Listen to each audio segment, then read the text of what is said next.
एक बार की बात है, गौतम बुद्ध एक गांव से गुजर रहे थे। उस गांव के लोग उन्हें पसंद नहीं करते थे। उन लोगों ने बुद्ध जी को घेर लिया और उन्हें बुरा भला कहने लगे। गांव वालों का जो मुखिया था वह ना जाने क्यों सबसे ज्यादा नाराज था। वह तो बुद्ध को गालियां ही देने लगा और गौतम बुद्ध इन सब से बेपरवाह मंद मंद मुस्कुरा रहे थे। मुखिया काफी देर तक बुद्ध को गालियां देता रहा, लेकिन कुछ ही देर में उसका मुंह सूखने लगा, जिससे वह चुप हो गया। यह देखकर बुद्ध बोले, अगर तुम्हारी बातें समाप्त हो गई हो तो मैं आगे बढ़ूं। मुझे आगे वाले गांव में जाना है, वहां के लोग मेरी प्रतीक्षा कर रहे होंगे। यह देखकर एक गांव का एक व्यक्ति बोला, हम लोग तुम्हारा अपमान कर रहे हैं, तुम्हें गालियां दे रहे हैं, लेकिन तुम इसका जवाब देने के बजाय मुस्कुरा रहे हो। तुम इसकी प्रतिक्रिया क्यों नहीं देते? बुद्ध बोले, वत्स, तुम लोग आने में तनिक देर कर दी। यदि तुम कुछ वर्ष पहले आए होते तो मजा आ जाता, क्योंकि कुछ साल पहले मैं भी तुम्हारी तरह था। अगर उस समय तुम मुझे बुरा भला कहते, गालियां देते, तो मैं भी क्रोधित हो जाता। मैं भी तुम्हें इससे भी अधिक गालियां देता। हो सकता है हाथापाई पर भी उतर आता, पर अब मैं आगे बढ़ गया हूँ। अपना क्रोध, घृणा सब पीछे छोड़कर आया हूँ। अब मैं उस जगह पर पहुंच गया हूँ जहां तुम्हारी गालियां पहुंचने में असमर्थ है। तुमने मुझे गालियां दी, यह तुम्हारी भावना है, लेकिन तुम्हारी यह भावना मुझ तक पहुंच ही नहीं रही। मैं इससे अवशोषित तभी होऊंगा जब मैं इसमें भागीदार हो जाऊंगा, जब मैं इन्हें स्वीकार कर लूंगा। लेकिन मैं तो तुम्हारी इस क्रिया से निरपेक्ष हूँ, इससे बहुत दूर हूँ, इसलिए मैं अब भी पहले की तरह शांत हूँ। यह सुनकर वह मुखिया बोला, अरे ऐसे कैसे? मैंने तो तुम्हें गालियां दी हैं, और तो और पूरे गांव वालों के सामने दी हैं। फिर उसे लेने या न लेने का क्या मतलब है? बुद्ध बोले, वत्स, कल मैं एक गांव में गया था। वहां के लोगों ने मेरा प्रवचन सुना, वे बहुत प्रसन्न हुए। गांव का मुखिया मेरे लिए मिठाई लेकर आया और उसे खाने का आग्रह करने लगा। मैंने कहा कि मेरा पेट भरा हुआ है, इसलिए मैं इसे ग्रहण नहीं कर सकता।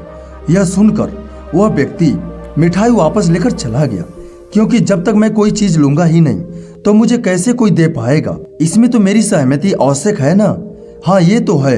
एक व्यक्ति ने बुद्ध का समर्थन करते हुए बोला। बुद्ध ने पुनः पूछा, जब मैंने मिठाई लेने से मना कर दिया तो उन लोगों ने उसका क्या किया होगा? उन्होंने मिठाई अपने घर वालों में बांट दी होगी, एक व्यक्ति ने जवाब दिया। बुद्ध ने कहा, ठीक कहा तुमने। उस मिठाई की तरह ही तुम मेरे लिए गालियां लेकर आए हो और चाहते हो कि मैं इन्हें ग्रहण कर लूं, पर भाई मैं इन्हें लेता ही नहीं। अब बताओ तुम इनका क्या करोगे? उस व्यक्ति के पास इसका कोई जवाब नहीं था। बुद्ध पुनः बोले, मुझे तुम पर दया आती है वत्स। अरे क्रोध तो मुझे तब आएगा जब मैं ये गालियां ले लूंगा, और जब मैं ये गालियां लेता ही नहीं तो क्रोध का तो सवाल ही नहीं उठता। बुद्ध की बातों पर उस मुखिया ने कोई प्रतिक्रिया नहीं दी। शायद वह कुछ सोच रहा था। बुद्ध बोले, मैं अपनी आंखों से देख रहा हूं कि गाली एक कांटा है, जिसे देने वाला व्यक्ति और लेने वाला व्यक्ति दोनों क्रोध से पागल हो जाते हैं। तो फिर तुम ही बताओ कि मेरे आंखें रहते हुए भी कैसे कांटों पर चलूं? आंखें रहते हुए मैं कैसे गालियां ले लूं, और होश में रहते हुए मैं कैसे क्रोधित हो जाऊं? इसीलिए मुझे क्षमा करो वत्स, मैं तुम्हारा उपहार ग्रहण करने में असमर्थ हूं। कहते हुए बुद्ध ने अपने हाथ जोड़ दिए। बुद्ध की बातें सुनकर गांव का मुखिया बहुत लज्जित हो गया। उसकी आंखें छलछला आईं।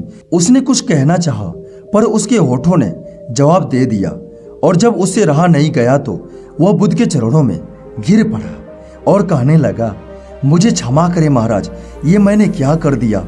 और बुद्ध उसे शांत कराते हुए अपने गले लगा लिए और खुशी खुशी अपने गंतव्य की ओर चल पड़े।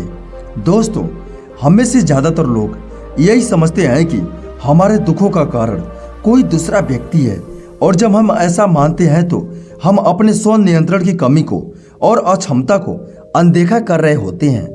वास्तव में ये हम पर निर्भर करता है कि हम दूसरों के द्वारा प्रदान की गई नकारात्मकता को स्वीकार करते हैं या नहीं।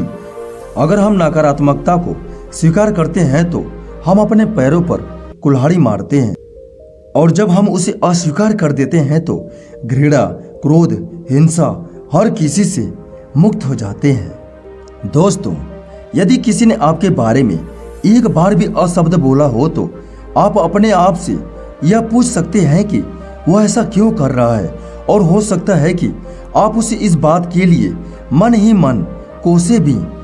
ऐसा करके आप उसके साथ पुराना हिसाब चुकता करते समय नया खाता खोल रहे हैं। जब वह पूर्व में दिए गए हिसाब को लौटाने आया तो आपने उस हिसाब को स्वीकार करने और जमा करने के बजाय उस व्यक्ति को कई बार कोस दिया। आप उसका बार बार अपमान कर रहे हैं, लेकिन खुद उसका भी अपमान सहन करने में असक्षम है। अब मानव बुद्धि इस गहराई तक कैसे पहुंच सकती है, यह समझने के बजाय लोग कर्म बांध लेते हैं और भ्रमित हो जाते हैं। अज्ञानी होने से भी कहीं ज्यादा अपमानित उस व्यक्ति को होना पड़ता है जिसका जीवन किसी दूसरे पर निर्भर होता है। इसीलिए आत्मनिर्भर बनिए और एक नई शुरुआत कीजिए। नमो बुद्धाय।